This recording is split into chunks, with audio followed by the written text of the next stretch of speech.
د هر قسم اسلامی کیسټو د ملاویدو پته یاد ساتئ. ایوب اسلامی کیسټ مرکز د قصه خوانی بازار شاته پیښور ښار.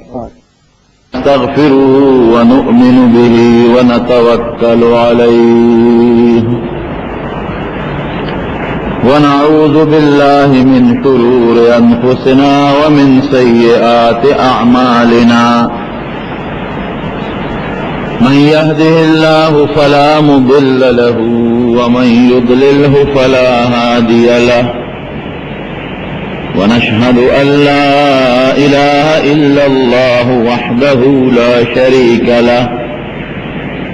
ونشهد أن سيدنا وحبيبنا وشفيعنا وسندنا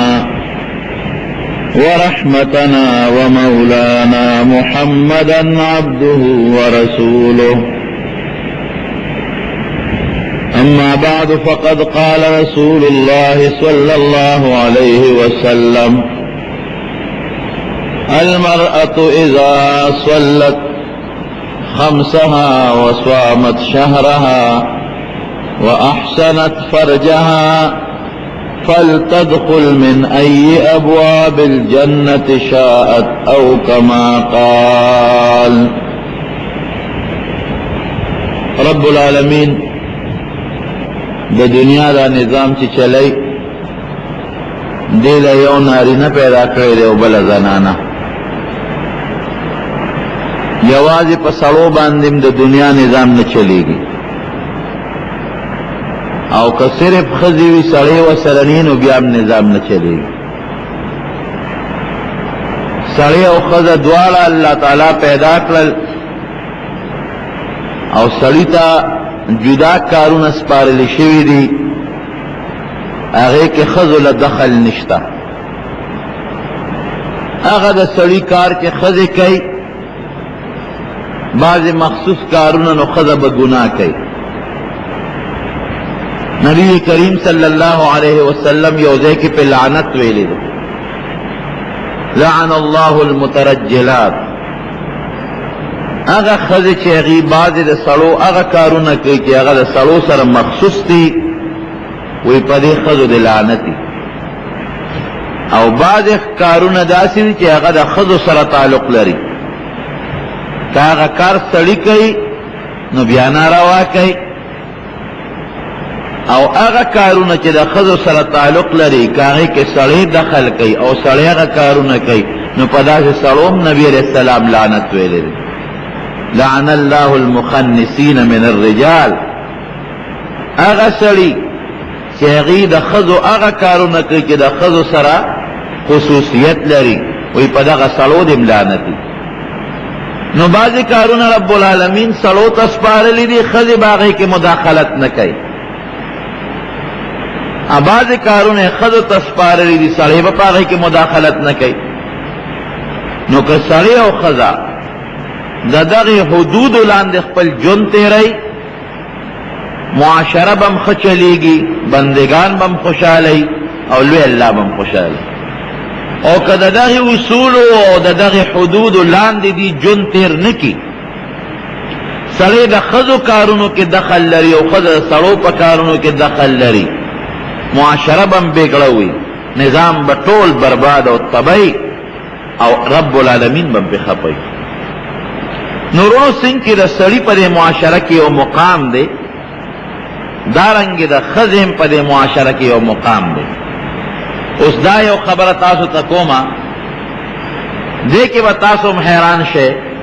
چې سړی د الله رضا حاصلی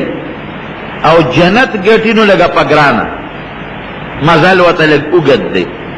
او ښځه که د الله رضا حاصلی او جنت ګټي ډېره په لنډه ګټلی شي. د ښځې پابندۍ زیاتې دي نو الله ورته جنت آسان کړی دی، د سړي پابندۍ کمې دي نو الله ورته جنت لږ غوندې ګران کړی دی. نبی کریم صلی الله علیه وسلم فرمایي: یو ښځه چې دا درې کاره کوي، یو دا چې پنځه منځونه کوي، پنځه منځونه کوي دروازې، دویم د رمضان روجې نیسي. او زکات خو عموماً په ښځه مالی نی، فرض پې نی، ګنې په بعضو ښځو زکات فرض دي، حجم خزی باندې فرض نی عموما په بعض خزو فرضی ځکه د مال او د دولت اختیارمن سړی وي. جهادم په سړو باندې فرضی نو د خزو منځ پاتې شو. نبی علیہ السلام فرمایي چې 5 منځونه کوي او د رمضان د میاشتې روجی نیسي 2 شو او دریم احسنت فرجها د خپل اندام حفاظت کوي د خپل حیا چاته نخکاره کوي خپل عزت چاته نخکاره کوي خپل اندامونه محفوظ ساتي. نو چې دا 3 کاره کومه ښځه کوي نو نبی علیہ السلام فرمایي داسې نه وایي چې الله به وبخي دا نه وایي دام نے فرمائی کہ جنت تبزی نا فلتدخل من ای ابواب الجنت شاءت دا دے خزے چی دا جنت پا کم دروازہ داخلے دل خوخی نو پا غیر ورننوزی دا جنت اتوار دروازے ورتکولوزی آغی باندی دی کپا دے بلا ننوزی کپا دے بلا دروازے ننوزی اکپا دے بلا دروازے ننوزی اتوار دروازے دا جنت مکمل دے خزے تکولوزی چې دا دی خوا خره چې په کومه دروازه جنت ته داخليږي ور داخله دي شي. نورو جنت ګټل د ښځې احسان شو ګران نه دی ډېر احسان خو چې کم از کم د نبی علیہ السلام د وینا مطابق د دغه اصولو پابندي وکړي او د دې پابندي ګرانه نه ده ډېره زیاته اسانه ده. زمونږ ته د صحابیاتو د نبی کریم صلی الله علیه وسلم د زمانې د بیبیانو حالات مخکې پراته دي چې هغې په کومه طریقه خپله زندگی او خپل ژوند تیر کړی. قسم دی چې د نبی علیہ السلام وینا به راله که نه هغې به په هغې کې هېڅ پروا نه ساتله نه به یې د خاوند خیال ساته بیا او نه به یې د بل چا خیال ساته. د دواړو جهانو سردار مبارک وفرمایل په بخاري شریف کې حدیث دی وی د اختر مانځله د ښځې ټولې لاړې شي. صحابیات تپوس کی دا اللہ رسولہ دا کمی خدو چی پڑولی نی بیا بس کئی دکا غربتو وی بلا مرگر تخپل سادر زان سرطو کی بودی دی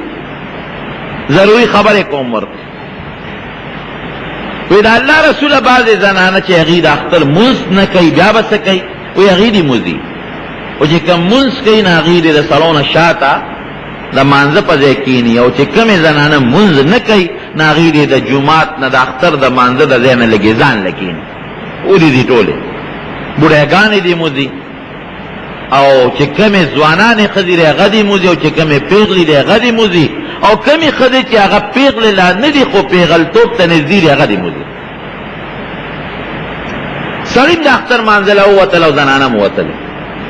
او ما قصد چی سنگ دا دوارو جہان و سردار مبارک فرمائی لیو اس خو زمون پوتن کے دا فیصلہ زمون مشرانو کلی دا چی خزی بجومات تا ندی دکا دا فتنی زمانہ دا دی فتنی دا دور دا وجن دا فیصلہ شوید چی جومات تا منزل با خزی ندی او دا صحابو پا زمانہ کی باقیدہ با جومات تا خزی تلے دا نبی علیہ السلام زمانہ کی بم تلے او په داسې طریقه بتلی چې سړی به په مخکې صفونو کې او ښځې به په رستو صفونو کې ولاړې باقاعده له جمع مونځ به کو خو چونکې رستو هم د صحابو زمانه کې فتنې جوړه شوې منافقین به ولاړو ښځو ته او ښځې به هم جومات ته بعضې ښځې به داسې وې چې هغې به پردې پوره نه کوله نو زمونږ صحابو دا فیصله وکړله چې بعض ښځې په خپل کور کې ځان لمونځ کوي او جومات ته یې نه راځي. زنانه صاحب رالی او عیدګاه کې مخکې سړي ورپسې ښځې او کمی خزی چی منز نکی ناغی دی او طرف تاغم کیناست. دا دوالو جہانو سردار مبارک ور تخپل تقریر او فرمایو سلو تیم خپل وصیتو نو اکرل او قضو تیم خپل وصیتو نو اکرل او دیو فرمایل وی گوری ما تا اللہ جنتم خولے دی او ما تا اللہ اورم خولے دی او پا اور کے ما خزی گوری دیری لی دی دا سلو پا نسبت میں پا اور کے خزی زیادی لی دی او دا ولی دا اللہ رسولہ ولی دی دی دی یو بل مقام کے فرمائی نبی علیہ السلام صحابت خزت تپوس کی دا اللہ رسولہ ولی تا دا خزت پا جہنم کے دیری دی دی پس وجب جہنم تا دیر خزت داخلے گی وی بے کفرہن دی بنا شکری کئی یو صحابیت تپوس کئی یکفرن اللہ وی دا اللہ نا شکری با کئی ځکه د الله کافي نعمتونه لري په موږ باندې. وینا یکفرن العشیر، د خپل خاوند ناشکری به کوي، د الله به نه کوي، د خپل خاوند ناشکری به کوي. او بیا فرمایي نبی علیہ السلام لو احسنت الى احداهن الدهر ثم رأت منك شيئا، که یو ښځه خاوند ورسره ټوله زمانم احساناتو کی، جامیم ورته راوړي، پیزارم وله راوړي، خوراکم وله راوړي، میویم وله راوړي، او چې ښځه سوی نو هغه وله کوي. ټوله عمر او ټوله زمانه خاوند د ښځې سره ښه سلوکو کې او خوشحاله وساتي. ثم رأت منك شيئا، او بیا داسې د دې نوک او د دې ګوتې د بند برابر لږه غوندې غلطي درنه وویني، لږه معمولي غوندې غلطي درنه ولیدل، لږه یو شی درته مثلا ویلو او ستا نه یېر شو، ماله خو د هغه شي د بازار نه راوړه لاړې ورو دی نه ښځې یېر مې شو، ګوره معمولي خبره ده. نو دا سوی وی ما رأیت منک خیرا قط، یا سړیه تا نه خو ما په ژوند کې چېرته ښه ورځ نه ده مونده. دا د څوارلسو سوو کالو مخکې خبره د دواړو جهانو مبارک سردار کوي. هغه د ټول عمر ښه په هغه پوټې خبره لاړل برباد شو. سړیه وی په خپل ژوند کې مې درنه ښه ورځ نه ده مونده. نو دقه ځای کې د سړي د اړه راوپړسېږي چې د خدای ظالمې دا کور کې چې اوسېږې آرام لال ما جمع کړل، خیرت مې په خپل خوار که مزې پکې تکې، دا جامې چې دی اغوستې دي او دا پیزار چې دی په خپو دی او دا سار او ماقام چې ډکېږي او دا خوراکونه او میوې خورې او چې څه دی خوښه یې هغه کې، هغه ټول هر څه برباد شو. پوټې خبره دی ونه منلی شوه. نو ښځې کې ناشکري ډېره زیاته ده. ښه پکېږی ما ښځې ښه ښځې هم پکې شته، نیکان هم پکې شته، خو ناشکري ورکې ډېره زیاته ده جناب، او د خاوند ناشکری کوي. او نبی کریم صلی الله علیه وسلم فرمایي چې کومه ښځه د خپل خاوند ناشکری کوي د هغه نعمت قدر نه کوي، دوزخ ته به ځي، جنت ته به نه ځي، دوزخ ته به بیا روان. خاوند خو چې ده څه ګټي، چا لی راوړي؟ ښځې لی راوړي. دا زمونږ د دې زمانې نه بعضې خلک وایي که نه، وایي ښځه او سړی وایي د ټانګې دوه پله دي، ټانګې که یو پل وي هم کار نه کېږي، اگر اگست وی بیا کار نه کېږي تر څو چې دواړه پلونه ني، دواړه پلونه به نو کار به کېږي. نو بېشک دا خبره درسته ده، دا غلطه خبره نه ده،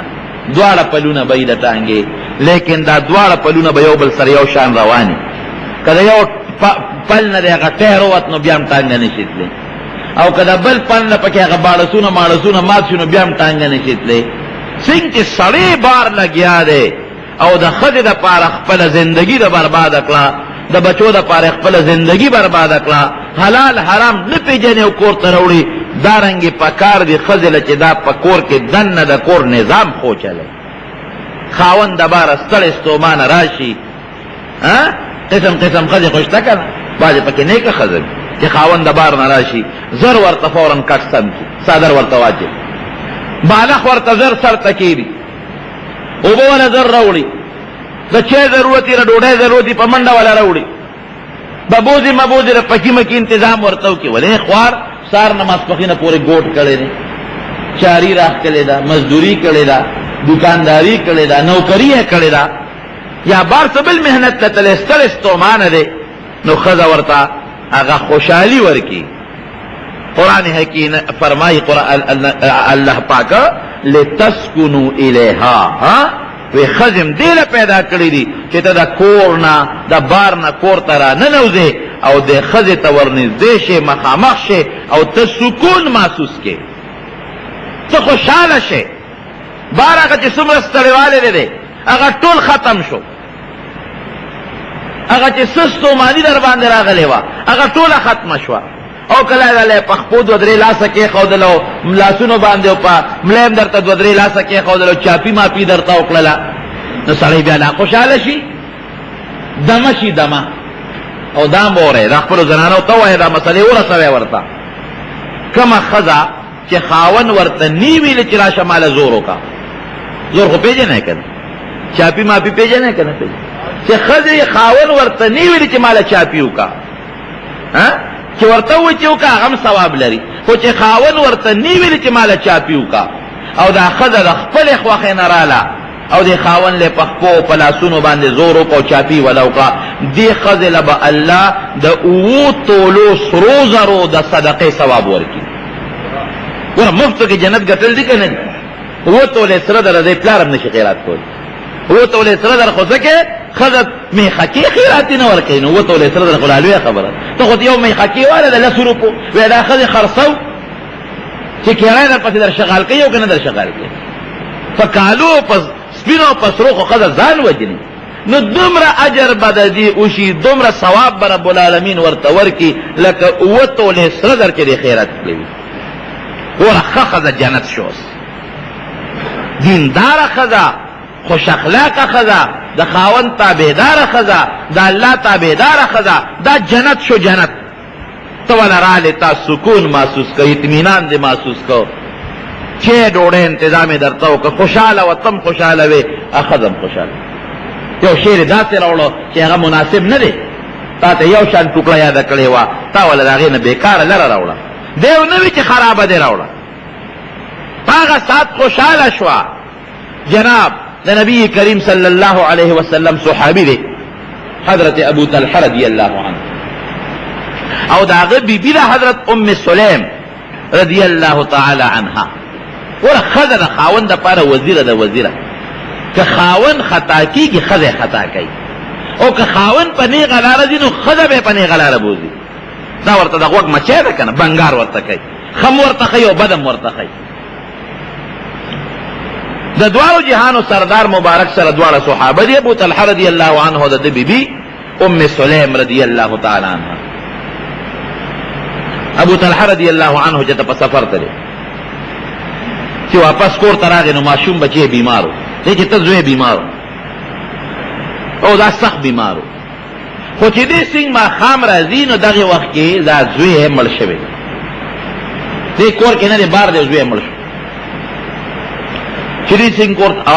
خزه نیکا خزوا دیر انتہائی نیکا خزوا جناب یو ذل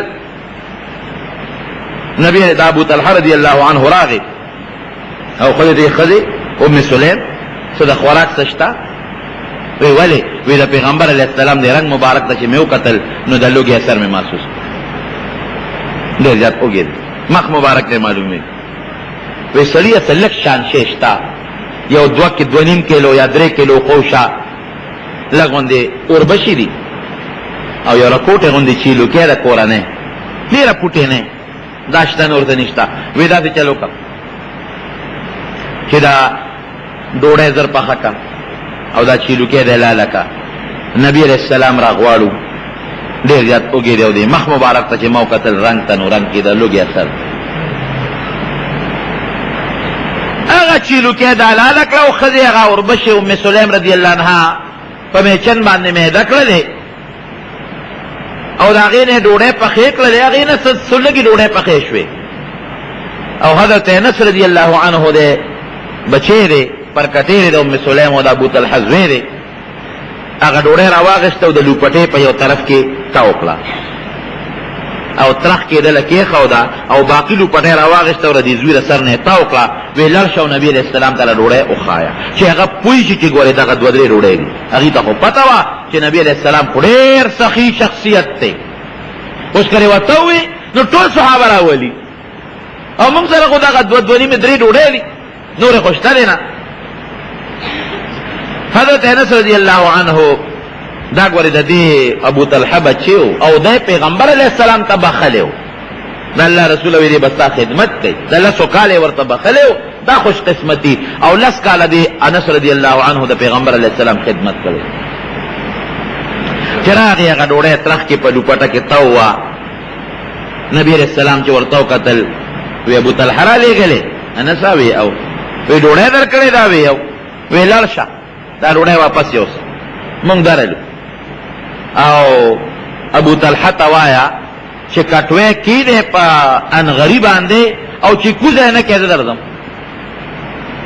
شابه انا څنګه ډوړې انغخت په منډه یوړلې او دی وخت د دوارو جهانو سردار مبارک صحابه او आवाज وکړ وې دې چیزو څومره چې خلق ناستو په مجلس کې اخو په بلا صحابه کرامو کافی تعداد باندې ټول ځان سره په مخ کړل دی پمنډه لاړ ابو طلحه رضی الله عنه ورغه خدای وی نبی علیہ السلام خو مغه خپل سخا وکړه وسنګا ټول صحابه کرام را په مخه کړی امون سره خدا غدری سلور یاد ودونی می درینی می نوړای دي دې سره بس کو ګوره دا بیبي دونو خیال ده وی تا نبی علیہ السلام پوی کړی دی چې منکر دي وی او پوی کړی مې دي وی بیا چې پروا مسات موږ غاړه خلاصه ده خو ویلې چې تمره ډوړای فرمائی جناب چې کله نبی علیہ السلام را نه وته وی لو خیر اوړې غټ لو خیر اوړو او چې هغه کوم ډوړې و نه هغه پاره کې چوری کړه ماته کړه پټي پټي والا والا کړه او کټوې را کوزه کې او پخپل پکې چوف ناره کړه خپل مبارک لاړې پاره کټوې کې ټوکړلې ها د حضور پاک مبارک لاړې چې اوځه ته ورسیږي خو خزانه ته جوړه شو هغه کټوې کوم ځای ختميږي لاړې مبارک پکې ټوکړلې او چوفیم په وکړو او سیب هغه خوروی را واغشته سره د هغه غوښې و هغه په هغه ډوډۍ په هغه ماته فوټې کړې ډوډۍ باندې ور واچوله وی لس لس را ننوځې صحابه کرام لګیا دي ډوډۍ خوري او د مړۍ خېټې خوري او ځي او بیا راځي او نور خوري او ځي نور خوري او ځي هغه په سوونو صحابه کرام ټول ماړه شو ټول ماړه شو او فرمایي ابو طلحه رضی الله عنه وی چې کومه ډوډۍ ماته کړې وه په هغه لوښو کې وی چې کله نبی علیہ السلام او صحابه ټول ماړه شو وی چې مونږ هغه ډوډۍ ته وکتل وی مونږ وی چې دې نه چې تنوړی کمه شوې ده او که نه ده کمه او کټوې ته چې وکتل نو کټوې هم هغسې خوټ کېږي یو پوټې ته نه کم شوې دا دومره د نبی کریم صلی الله علیه وسلم سره محبت او مینه لري داسې عجیبه بیبي ده نو دا ام سلیم رضی الله تعالی عنها ګوره د ښځو خبره درته کوم ښځې به د الله تابعداري مخکې به کوي د رسول الله تابعداري به مخکې کوي د خاوند به درې نمبر کې کوي لا طاعة لمخلوق فی معصیة الخالق زنانه دا خبره واوري چې که چرته خاوند ته د داسې خبرې مطالبه کوي چې هغه د الله او د رسول خلافي چرته به هم د خاوند تابعداري بیا نه کوي د الله او رسول مخکې پلار که د زوی نه داسې مطالبه کوي زوی د پلار نه رور د رور نه دوست د دوست نه ګاونډي د ګاونډي نه استاد د شاګرد نه چې هغې کې د الله مخالفتي نو هغې کې به د چا هم تابعداري نه کوي الله مخکې دی د الله رسول د هغه تابعداري مخکې ده دا نورې خبرې وروسته دي نو دی چې کور ته راننوته نو فورا تپوس کوي ماشوم څنګه دی راکوټې ښځه ورته وایي چې دا غس لږ یو پوټې دمه شوی دی دمه دی د ښځې خو دا مطلب و چې بس دمه شو د دنیا د کلو نه خلاص شو د بیمارۍ نه خلاص شو د دردونو نه او د چغو د وی وی نه خلاص شو بس مړ شو نو د ښځې خو دا مطلب و چې نفس یې لږ یو پوټې ساه یې لږه په ځای شوې ده او لږ قلار دی یعنې مړه دی او خاوند یې دا ګمان وکړ چې دی جوړ شوی دی ودرې ځکه دا لفظ داسې دی چې دواړه معنی یې مراد کېږي لږ یې طبیعت په قلار شو هغه ټیک و چې طبیعت په قلار شو دمه شو که نه دنیا نه خلاص شو آخرت ته لاړ او خاوند یې دا ګمان وکړي چې ګنې ماشوم جوړ دی ودرې اوبه مو به یې ورته راوړئ دی خوشحاله چې د بچې مې جوړ دی ډوډۍ والا راوړه وایه که نه د دې زمانې ښځه به داسې چل به وکړي الله اکبر ماشوم چې پوټې غوندې زخمي شي مرګ خو لا لویه خبره ده نو ښځه په ځان څومره پیریان راولي د یو جناب کندي نه بل کندي پورې چغې رسي او ګریوانونه شلی او په ځان له سر په دیوال پورې ډغی او لوی غوبل او چغې جوړې کړي دي الله دې هر مسلمان د داسې غمونو نه وساتي بچې مړ کېدل دا ډېر ګران کار دی د مور او د پلار دپاره نبی علیہ السلام ورته د زړه میوه ویلې ده د زړه میوه چې کوم وخت کې ماشوم بچې نابالغه بچې د مور او پلار مړ شي او فرشتې روح یوسي نو رب العالمین ته تپوس کوي هغه ماشوم نم څه ویستله الله ته پته وی او وی زما د فلانکي بنده د زړه میوه مرو شو کوله ګوره ماشوم ته د زړه میوه ویلې ده زما د هغه بنده د زړه میوه مرو شو کوله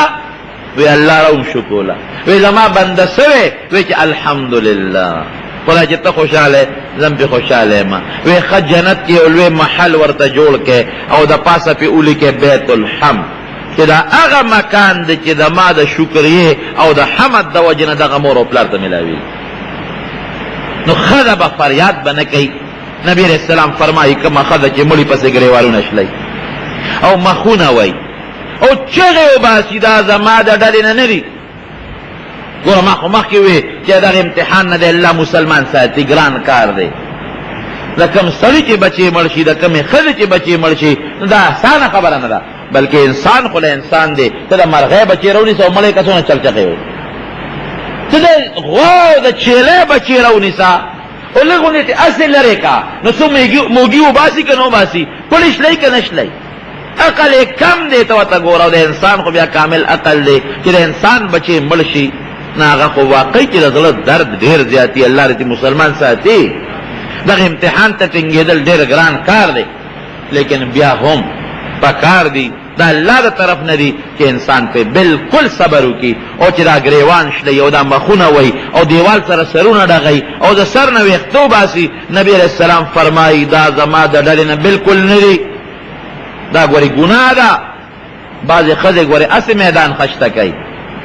چې د پردي مړې به شوي، پردی مړې، او صاحبه دا ښځه به ورشي او هلته کې به سترګې په لاړو باندې غوړې راغوړې کي او چغې به جوړې کي، لوبه به ګرمه کي، دا به هم چغې وباسي، هسې به په سترګو لاړې پورې کي، جړه مړه به نه ورځي. او بعضې ښځو له خوا هسې جړه ورځي. دا کاستما یوه ښځې نه تپوس وکړو، مې ته خو هر مړي ته جاړې او ساندرې دې شروع کړي، نصیحت مې ورته کو، مې دا ته ستا له جړه څنګه درځي؟ ما ته وې بچې وایي دا چې ته مخکې د ما یو زوی مړو، نو چې د کوم مړي ته لاړ شم نو هغه خپل زوی ځان ته رایاد کړم، نو بس ما له جړه راځي چغې جوړې کړم، نور یې ځان سره وجړوم. د ښځو خو دا ویره دت دی که نه؟ دا ګوره ډېره لویه ګناه ده. ځکه درته وایم ګناه کبیره ده. پردو مړو ته جړل او پردو خلکو باندې غم راوستل، او په اختر کې چې راورشي نو بیا چغې جوړې کړي، غم ګرم کړي. دا بعضې ښځې بوډاګانې ښځې پیالې چای پسې ګرځي، پردي غمونه ګرموي. دا بوډاګانې ښځې وي اکثر،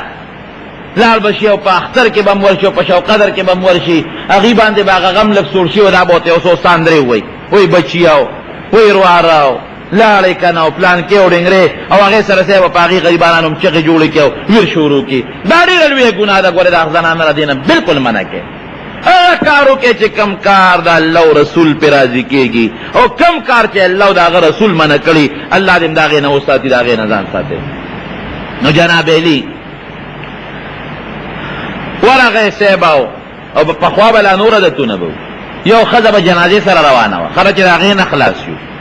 جنازې سره به یو ښځه روانه وه، صاحبه اور به یې هم نیولې او ځان سره لویې چغې به یې والې، ښځه به مخکې روانه وه. دا اکثر طالبانو ته یم سړي به ترې مخکې نه تلل، ښځه به مخکې، ځکه ښځو کې دا ویر او دا ساندرې ډېرې زیات. نبی علیه السلام خو د هغې نه ممانعت وکړې، داسې به نه کوې، بلکې په عربو کې دا جاهلیت و چې خاوند به مړ شو، ښځې به یې سر وخورې، سر به یې ویښته پاک وخورېل، سر به یې کټا که ځان له ښځې، او زه په ډول څه کومه، خاوند مې مړ شو، زه به ورته سر ویښته به ساتم. دا ګناه ده جناب. د کومې ښځې پلار، رور، بچې، تربوران چې مړه شي، درې ورځو نه زیات غم پې بالکل ګناه ده. د درې ورځو نه پس که دا ښه جامې اچوي او درې ورځو نه پس دا غم کوي، دا ګناه کوي، ګناه. او د کومې ښځې چې خاوند مړ شو نو 4 میاشتې 10 ورځې به دا خپل غم کوي. غم څه؟ رانجه مانجه به نه پورې کوي، خوشبویي به نه پورې کوي، او داسې د ډول کارونه به نه کوي. او 4 میاشتې 10 ورځې پس باس خبره خلاصه شي. د دې اصولو پابندي وکړي. نو جناب ام سلیم رضی الله عنها خاوند ته څه وایي؟ ویا ماشوم قلار شوی دی. د هغه دا ګمان راغی چې بس دم جوړ دی، او د دې مطلب دا و چې مړ دی. ډوډۍ ورته کېښوده، ویې خوړه. حالانکې دغې وخت کې د مور خوړه څه تېرېږي، اوبه مو به یې ورته کېښودې. او بیا د ښځې د خاوند چې خپل کم دغه دي معاملات دي، انسانو د سفر نه راغلي و، ډېرې ورځې تېرې شوې وې، هغه خپله خوشحالۍ مو کړلې. نو چې کله دې ورته ګورې بیا معلوم نه وي، دې ورته ونه وي دا د ښځې دا اوبه مو به ډوډۍ خو ضرورت دی، او دا نور خو د خوشحالۍ خبرې دي، لیکن بیا مو ته دا غږ نه کوي. پرې د خاوند د بار نه راغلی دی چې خفه نه شي، نو بیا متعل نه وي، یاره ستړی دی پرې چې وده شي، غږ یې ورته ونه کړه، نو دې غریب وده شو. اوس غم خو د مور پړه تېرېږي. پکار خو دا ده چې دې ال ویلې وي چې دا غم پرې لږ سپک شوی وي. نه خاوند ته الو نه وي، داسې نه یې که بیبي. نو خاوند دې وده شو، نو سهار مانځه له پاسېد، نو چې پاسېدې سړیه داسې کار وکړه چې لاړ شي او سړي راوله ماشوم له قبر وکړه. ولې؟ ویا ماشوم مړ دی. کله مړ شوی دی وی بیګا ما خام مړ دی اوهو د بچی ګوره د مرګ علی وته وي یا ښځې د ما زوی په کټ کې مړ پروت و ما ډوډۍ خوړله ما بس کلی او ما د ژوند نورې خوشحالی کولې او ما خوب کو او بچی مې دلته کې مړ پروت و ما ته دې ولې مخکې ال نه وې وی سړیه په ما غم راغلی او په تا مې ولې راوسته داسې نیکانې ښځه زه خو هسې هم دلمنه د شپې هسې هم نه ښخېده نو تاله مې ولې غم کته پرېږده چې تا خو خوشحاله ورځ تېره کړه خوشحاله شپه دې تېره کړه ډوډۍ موډۍ دې وخوړله فورا لاړ د نبی کریم صلی الله علیه وسلم مجلس ته د دواړو جهانو سردار مبارک د دغې ښځې د خاوند هغه صفتونه وکړل د جنت هغه مقام او زیر یې ورکړل چې ډېر زبردست وګوره داسې خاوند او داسې ښځه نو ښځو کې فریاد خو ډېر دی خو نیکانې ښځې هغې به هر وخت کوشش کوي چې زمونږ خاوند دی دا خوشحالی خاوند خفه نی تکلیف ورته نی د خاوند احترام به کوي د خاوند قدر به کوي ګوره فاطمه رضی الله تعالی عنها چې د نبی کریم صلی الله علیه وسلم کشره لور ده او دونه محبت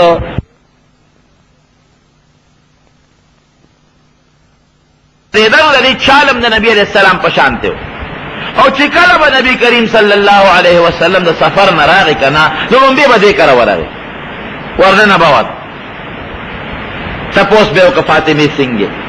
که حسن او حسین ماشومان بچیو که نه واړه بیا واړه څه شو راله راوله ماشومان به یې وله راوستل دونه محبتو لیکن د خاوند په حق کې ګوره که نه یو ځل نبی کریم صلی الله علیه وسلم ورغی او داسې غرمه ده دوړي دا غرمه ده تپوس یې وکړې تره زوی دی څه شو علي رضی الله عنه یادو څه شو وی ما سره یو جنګ وکړو بار ووته جنګ ښځه خاوند خامخا یې ورسره جګړه کوي جګړه یې ما سره وکړه او بار ووت ای بچې خاوند مه خفه کوه ور نصیحت ورته کوي بچې خاوند مه خفه کوه خیر دې ګزاره کوه او بیا څه کوي نبی علیه السلام په علي صاحب ته غوسه کېږي نه لړ هغه ګوري چې تپوس وغیره علي ته ته وګورئ کور نه خفه شوی دی جګړه یې کړې ده بار وتلی چا ورته وی صاحب د جومات د دیوال سره ودرې پروت دی هم ستړی د جومات دیوال سره په دې خاورو باندې پروت دی سوري ته ودرې خوب ورغلی ستړی به د دواړو جهانو مبارک سردار راغی او خاورې تې سندلې قم یا ابا تراب ای د خاورو خاونده پاسه د خاورو خاونده پاسه خاورې تې سندلې او را پاسې کور ته یې راوست خبره خلاصه شوه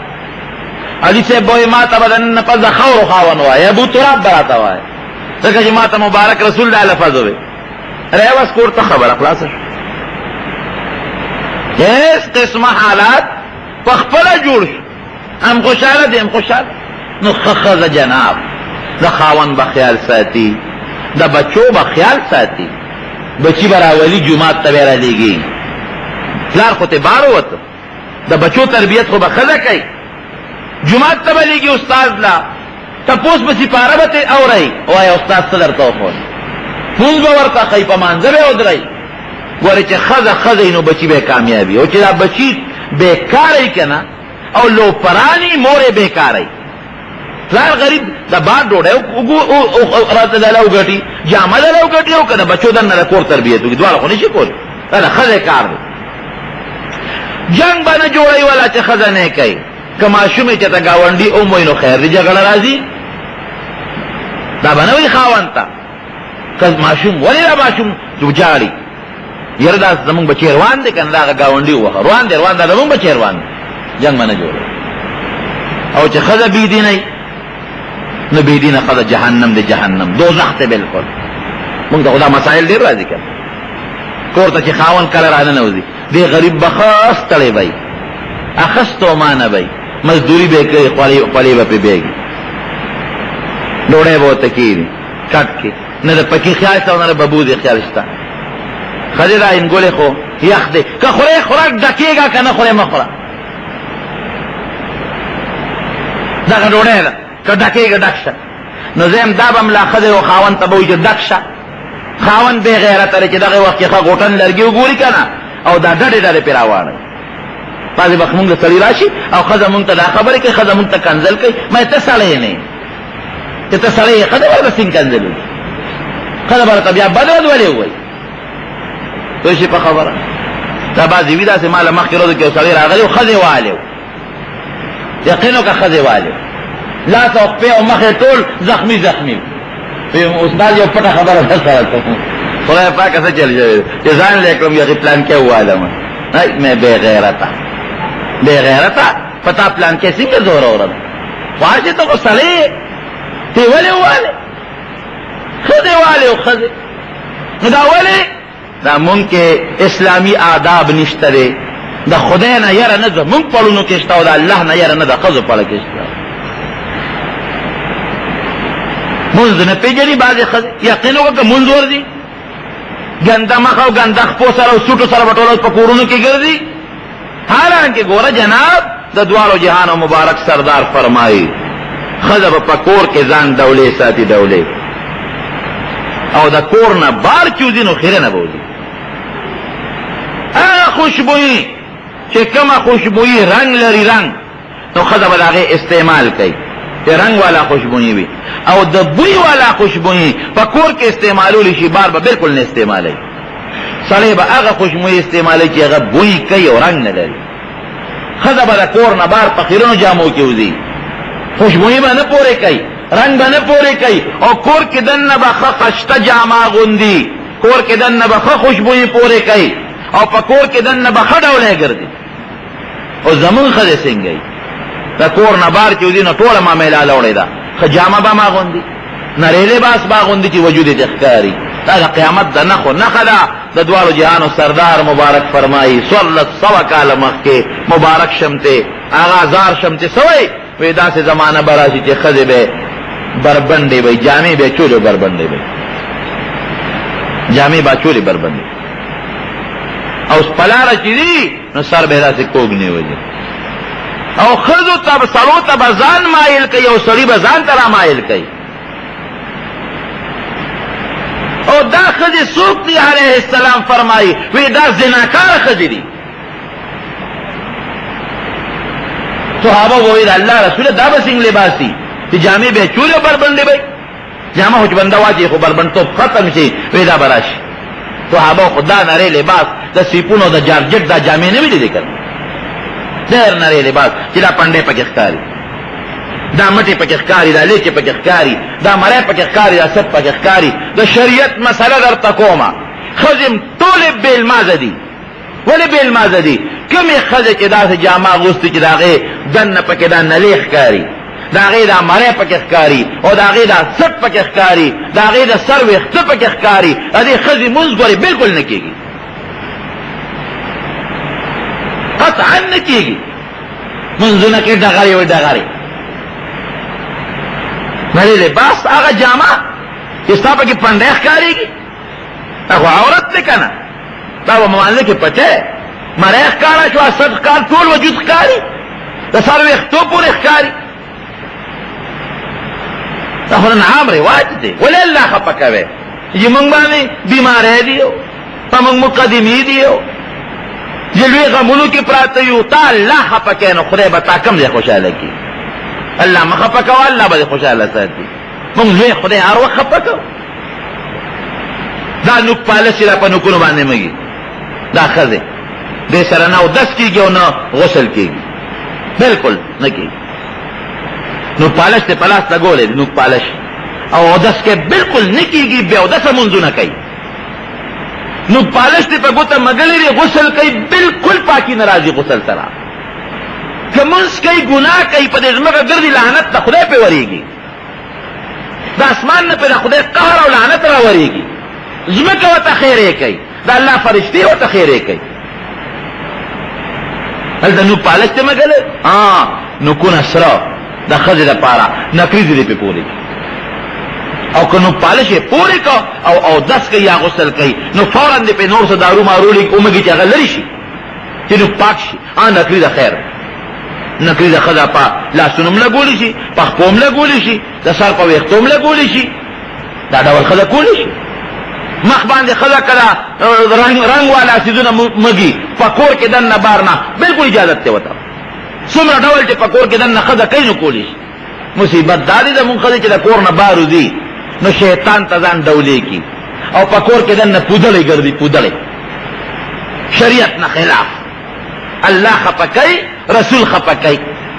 او اداوی دا خدای پاک وی دا بیماره په ټول عمر نه جوړم بچی مې نه جوړه دي خاون مې نه جوړه دي پښته پیسو کې خپایو خپه بنه کې ته الله خپکه دا جون دے جناب تیرے دو اولاد پلاس ناراضی زندگی دے زنانہ تیرے کی کہ زنان آغا زندگی باندې لوی اللہ خوشحال اللہ مخپکوے خدای بم خوشحال ساتی اللہ کم خپکنو تم مکوے چی منگ با خوشحال جون تیر کو او پپردو خادو کی بیا سونا گناہونا کی گی خپکے گیا ما نو زما وطن دی زما علاقہ دا زما کلے دی پپردو خادو کے بیا خز سیب مخ کارکی او نن خو بل مصیبت تے اگا وی سی آر والا کیمرا اگا گناہ ڈک شے پخادو کی تاسو نہیں پدی ودونو کی موٹر کے لگولی سیبا تصویرونا پکے او چی کل جنگی پکی ورننو دی پا کیمرا باندے تصویر دا عام شیلنن رواج دے اگا کیمرا مین دن نکور تبوزی او کیسٹ ڈک کی او کیسٹ بیا کم خوالار شی ا کیمرا مین ازان سر یوسی نو چې ځان سره کیمرامین یوړو نو یو کیسټ تار راولېږي او سلور پنځه ته هغه ځان له ډک کي اجرې ترې د ښځو پټولا انګور او ښځې او خویندې دي هلته اجرې ته یوړې تاسو نه ګناه ده یو کور ته خالي نه دی نن زه ګورې پاکې خبرې کوم زما په دې خبره مه خفه کېږې د زړه د درد نه د الله دپاره دا خبره کوم که خفه کېږې نو خدای مې یو زر ځله خفه کړه ما د باندې زه خو شریعت خبرې کوم څوک خفه کېږي خوشحالېږي عام رواج دی په دې کلي په دې وطن کې دا وی سی آر کیمرا گرزوا او سیبا خزو میانس که اغا بڑوا ورنن او دی گردی او دا خزو دا جنکو اغا فوٹوان سیبا اخلی او اغا انداز کے اخلی که غیزان دولی کری ورطا سونا گناہ دا سپے دینا بغیر جن تیرے گی او بیا جنج کے توبہ و باسا اللہ کانٹول وردن نکی کورتا دا پردی سولی دی چاہتا وردن نکلل خستاق ویندل تناستی پختو دے سشوا اسلام خروس تو خبر دا پختو کم خوالالا آغا غٹی غٹی بورقی دا پختنو خزو سشوینن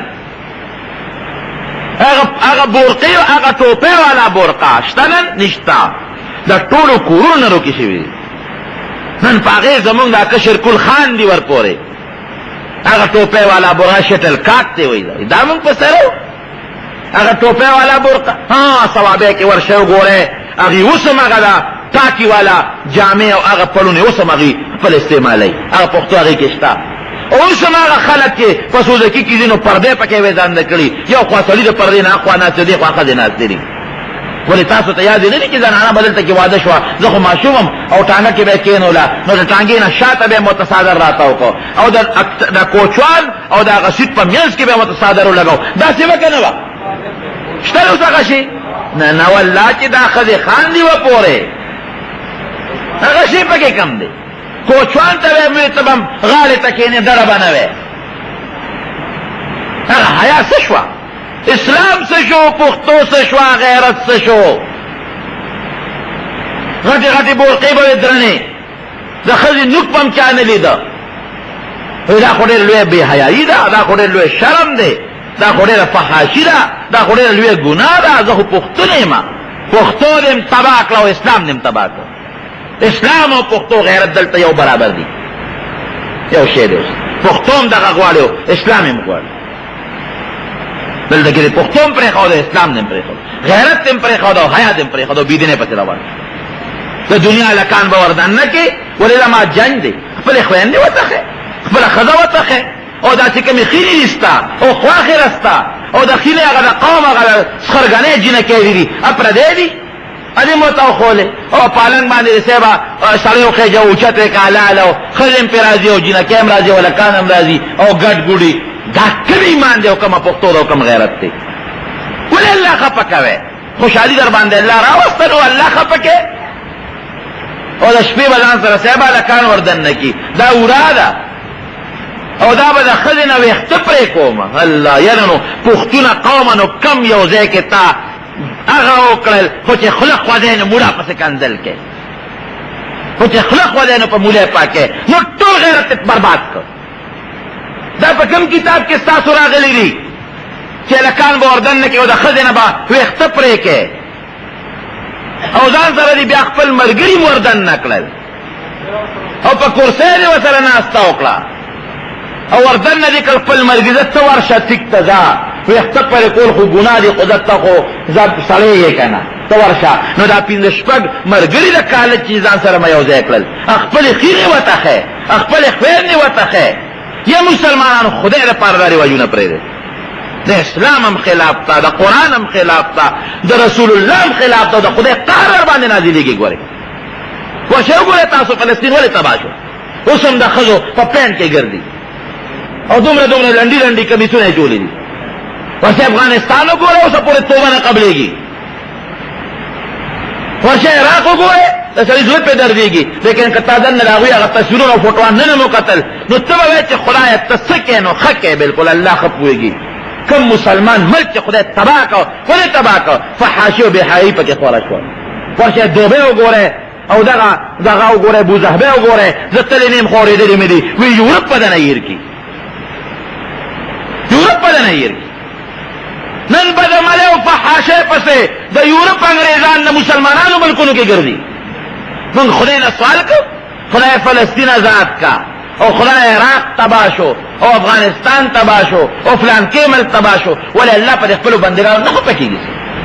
ته په دومره نه خفه کېږي لاسونه چې په الله خفه کېږي موږ د خدای قهر ته په خپله دعوت ورکوو ښځې مو بربنډې کړې خپلې لوڼه خویندې مو بربنډې کړې میدان ته مو ویستلې تاسو ورشئ پېښور کې وګورئ په دې مارکېټونو کې د هندوان دي که انګریزان دي که د نور خویندې لوڼه دي ورشئ په اسلام آباد کې وګوره کراچۍ او لاهور خو پرېږده وه دا چې نیمو جامو کې ګرځي څوک ګرځي ته په فخر کې ځان سره د بوتله ته موټر کې کېناستې هغه په دوکانونو کې ګرځي سوداګانې کوي خدای قهر له دعوت نه ورکوئ تاسو خدای نه یېرېږئ ټیک ده الله صبر کوي خو چې الله په داسې موقع نیولی مو کړي زما د قسم په خدای که څوک د خدای د قهر نه بیا څوک خلاصولی شي ګورئ توبه وباسئ بیا به در سره نور هم غر کېږي حیادار به هم غر کېږي او نور به هم غر کېږي باید هلته کې ورننوځئ ولې دغه کومه څه ورته وایي اورا ورته وایي که څه ورته وایي هغه دغه چې دې پرې کوي نکري دي او بل دی او نکري دي څونه ګناه دا انصاف دی پخوا به ښځې ناوې کړي سړی هم ورسره ناوې کړي هی بې غیرته پخوا به د ښځو راګانې تلې مړه نو څه ووایم نو دا زړه مې ډک دی خو څه ویلې شو اوس د هلکانو راګانې دي هلکان بنګړي واچوي او ګډېږي او په سر یې بنارسۍ اچولي دا د هلکانو راګانې دا د ښځو هغه د یېرې شو توبه وباسئ توبه خدای ته وجاړئ رب العالمین ته دا څه کوئ او په کومه لار روان یې قیامت پر د خدای سره مخامخ کېږي د خدای قهر او غضب به همداسې ونیسي والله که ته بیا خلاص شئ د ښځو خپل حدود او سړو خپل حدود ښځې به خپل ستر کې او خپلې پابندۍ کې دننه به خپل ژوند تېروي د دې نه به روانې شي ښځې صاحبه خاوند به غریب ټوله ورځ ګرځېدلي او ګوډ به یې کړي چاري به یې کړي لس لس او شل روپۍ به دا بچ کړي خو چې پته ورته ولګي چې د یو تور چیلي پیسې برابر شوې که نه سړیا ما خو ستا د سر یو تور چیلې منلې دی او دا به کاکا صاحب له وړو پیر بابا له به وړو د پیر بابا مې منلې دی یاد وساتئ منښتي به د الله کوئ ګورې که منښتي دي د پیر بابا او د کاکا صاحب وکړه دا منښت عبادت دی کافر شوې په دغه ټکي دا الله به کوي ثواب یې بخه کاکا صاحب ته بخې او که پیر بابا صاحب ته بخې او که بل چا ته بخې نو پنځه لس ماشومان به یو په اوږه یو اوږه کېنئ بل به په بل اوږه کېنئ ټول بس به ترې ډکې هلته سړي به پورې خاندي او که خولې به پرې ماتې نو کاکا صاحب ته به لاړ شي نو هغه چیلې به ته هغه منجور والي منګړي منګړي به والي تش تور به راشي ښځې خاوند دی 2 میاشتې 3 میاشتې غریب مزدوري وکړه لږې پیسې جمع کړم تباه دی کړه د دې رواجونو نه ځان وساتئ توبه وباسئ د دې رواجونو نه هغه کار کوئ چې په کوم کار الله او رسول خوشحالېږي حضرت ام حبیبه رضی اللہ تعالی عنہ د دوالو جهانو سردار مبارک بیبی ده او خاوند یې څوک دی دا نبی علیہ السلام او پلار یې څوک دی ابو سفیان رضی اللہ عنه او دغه وخت کې دا پلار دا کافر دی مسلمان نه دی او دا کافر سردار دی دا پلار یې راغی د نبی علیہ السلام سره څه مسلې دپاره مدینې منورې ته ډېره موده شو لور یې نه ولي نو چې نبی علیہ السلام سره څه خبره اترې چا نه تپوس وکړه زما د لور کور کم دی اوس ګوره لورې د نبی علیہ السلام بیبي د ام المؤمنین ده خاوند د کافرو پلار د کافرو سردار وی دغه کور چې ورننوت نو دا لور ورته راپاڅېده او ډېره زیاته خوشحاله شوه ځکه چې څو کاله پسې پلار ولید ډېره خوشحاله او پلار هم خوشحاله و دا خوشحاله نه یو بل ته وجړل یو راکوټې غوندې پوزکې پروت و په کور کې نو دا پلار یې راغی په هغه پوزکې کېناستېده الله اکبر نو دا لور ورته بابا لږ صبر وکړه نه پوزکې یې ترې غونډ کړ نه کوټې غوندې ټوکړه پرته وه بابا په دې کې وایي بچې ستاسو پیغمبر دا عقل ښایي چې د چا پلار راشي خو که دا پوزکې غونډ نو په کار ده چې دا دې ما ته خور کړی وی نه هغه خور پوزکې دې رانه غونډ کړ وی مونږ ته چې زمونږ پیغمبر د مور او پلار په حق کې څه فرمایي دا په بل دین کې نشته د پلار ډېر لوی قدر ډېر لوی لحاظ او ستا په لیدو باندې بابا ډېره زیاته خوشحاله شو ډېره زیاته نو دا پوزکې دې رانه ولې غونډ کړ ګوره اوس الله او رسول او پلار راغی نو چې الله او رسول یو خوا او پلار بل خوا نو څوک باندې بیا الله او رسول څوک باندې الله او رسول پلار عزتمند دی بابا ډېر خوشحاله شو خوشحاله نه مې وجاله چې ته مې ولیدې ډېره موده پس دا پوزکې دې رانه ولې غونډ کړ وایي په دې د دواړو جهانو مبارک سردار ناسته کوي نو په کوم پوزکې چې د دواړو جهانو مبارک سردار کینی که نه نو زما ضمیر دا برداشت نه کوي چې ستا غوندې سړی دی په هغې د پزه کې تو کافر یې که نه په دې به ته کښېنې نو بیا پې زما محبوب کینی دا الله او د رسول مقابله او د خاوند او د پلار بیا به الله او رسول مخکې خاوند به وروستو حضرت ام سلمه رضی الله عنها او د هغې خاوند ابو سلمه یو بل سره ډېر زیات محبت و دومره مینه چې تاریخ کې د هغې کوم محبت و د ښځې د خاوند او ګورې په دې محبت الله خوشحالېږي ښه سړی چې کور ته لاړ که نه او ښځې ته یې په خندا وکتل او ښځې م ورته په خندا وکتل نو فورا عملنامه کې نیکۍ شروع شي خاوند به ښځې ته خاندي او ښځه به خاوند ته خاندي خوشحاله او چې تندي یې ورته بوټ کړي ښځې یا خاوند یو بل ته نه الله پې خفه کېږي دونې کېږي ډېر محبت یې دواړه نو دا خاوند یې حبشې ته هجرت کوو نو دا ام سلمه رضی الله عنها دا بیبي م ورسره لاړه د کافرو نه تنګ و حبشې ته لاړه نو چې د حبشې نه واپس رالل نو خبر شو چې نبي علیه السلام خو مدینې منورې ته هجرت کړی دی نو دی خاوند یې مدینې منورې ته روان دغه یوه ښځی ده یو ماشوم بچی دی سلامه یو ښځه یا خاوند یو زوی نو د دې ام سلمې د دې ښځې ده قوم خلک یې رالل او د ابو سلمه ته وویل مونږ خو به تا دا ښځه خرڅه کړې نه ده دا لور خور کله حبشې ته ګرځې او کله مدینې شریفې ته ګرځې او کله یو وطن ته او کله بل وطن ته دا خو م در باندې خرڅه کړې ده ستا وینځم نه ده دا ستا ښځه خو دلته به اوسېږي مونږ یې بل خوا نه پرېږدو او که ته بل خوا ځې نو بس ده دا مونږ د سره نه پرېږدو خو وطنونه یې ګرځې ښځه یې را جدا کړه حالانکې دونه یې محبت وکړه نه چې یو ځل دا ښځه او خاوند یو بل سره خبرې کوي دا ښځه ورته وایي دی خاوند ته وایي سړیه وی یو معاهده کوله واستو وی که چرته ته مخکې مړ شوې ستا نه پس به زه بل خاوند نه کوم حالانکې عربو کې رواج و چې زر به بل خاوند کوم او که زه مخکې مړه شوم نو ته به د ما نه پس بله ښځه نه کوې چې موږ په جنت کې دوه په دوه یو نو دا خاوند ورته وایي وی که ته مخکې مړه شوې ستا نه پس به زه بله ښځه نه کوم دا مې سره وعده ده که ته مخکې مړه شوې ستا نه پس به بله ښځه نه کوم او که زه مخکې مړ شوم نو ته بل خاوند کولی شي ولې زه به ګزاره وکړم سړی م خو ته بس کړې بل خاوند دی دونه مینه محبت نو دې قوم ته دا خپله ښځه پاتې کړله او ابو سلمه رضی الله عنه یوازې لاړ مدینې منورې نو چې یوازې مدینې منورې ته لاړ نو د ابو سلمه د دې خاوند د قوم خلک یې رالل وی د دې ښځې د قوم والا ته وی ښه زمونږ د سړي نه تاسو ښځه جدا کړه دا خو هم ظلم وکړ دا بچې زمونږ کېږي بچې راکړې نو بچې ته د خاوند قوم بول کړ نو خاوند هم ته جدا شو د مینې او زوی ته لاړ نو دا غریبه به غرونو ته وخته او جلل دی ټوله ورځ به یې جلل ټوله شپه به یې جلل ځکه خاوند خو ته هجرت وکړ قوم ته دا پاتې کړه او بچې ته د خاوند قوم واخېسته جلل به نو یو ځل جناب د دې چې خپل د قوم خلکو دا را جمع شو یاره وي ظلم ولې په دې مظلوم ولې ظلم کوي خاوند سره چې دا خوشحاله وه نو وزیر یې ورسره کړ خاوند یې پېښه دا پېښه ولې خفه کوې چې دا په مسافرۍ او په پردي وطن خوشحاله ده نو وزیر او دا وی بس پرېږدی بس په دې فیصله وکړه نو چې وی دی پرېږدی نو هغه قوم والا د خاوند والا بچې م ورکړه بچې والا غېږ له لاغې یو اوښی والا ورکړه وی ځه خاوند پسې مدینې منورې دا مدینې منورې ته راغله قوم یې پرېښود پلار یې پرېښود ارس یې پرېښودلو خاوند پسې راغله نو نو دا خاوند جناب یو موقع کې شهید شو، مړ شو. نو چې دې مړ شو دا خاوند دی، نو نبی کریم صلی الله علیه وسلم راغی. خاوند ډېر عجیب انسان و، صحابي. نو دې صاحب تورې جامې چولې وې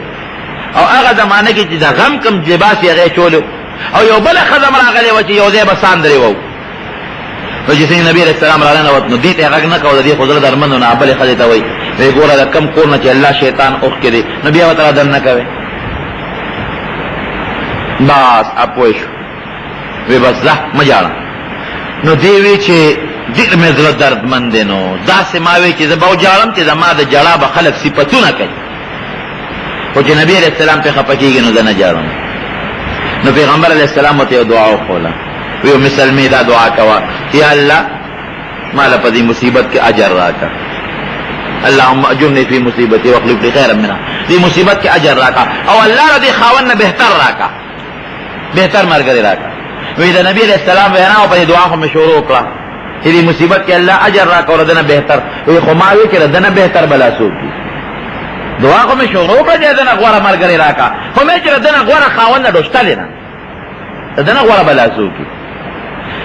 نو رب العالمین زما دعا قبول کړه، مال الله د خپل خاوند نه غوړه خاوند راکړه. هغه څوک او هغه رسول الله صلی الله علیه وسلم دا هغه نکاله لاړه. ګوره د الله او د رسول تابعداري چې کوي. خدای پاک په دنیا کې هم د نبي علیه السلام ښځه کړه، بیبي یې کړه، او په جنت کې هم الله د نبي علیه السلام په بیبیانو کې راوسته. ښځې پوهې کې زنانه د حیا جامه واچوي، د حیا لباس واچوي، د سړو نه پرده وکړي، تصویرونو ویسیارونو نه ځان وساتئ، بې حیایۍ نه ځان وساتئ،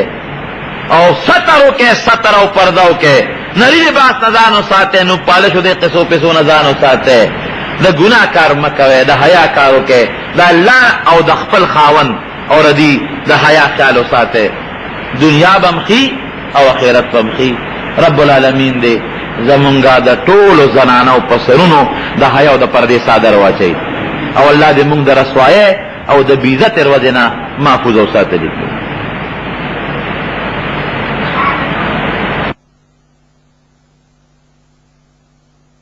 قسم اسلامی کیسټو د ملاویدو پته یاد ساتئ. ایوب اسلامی کیسټ مرکز د قصه خوانی بازار شاته پېښور.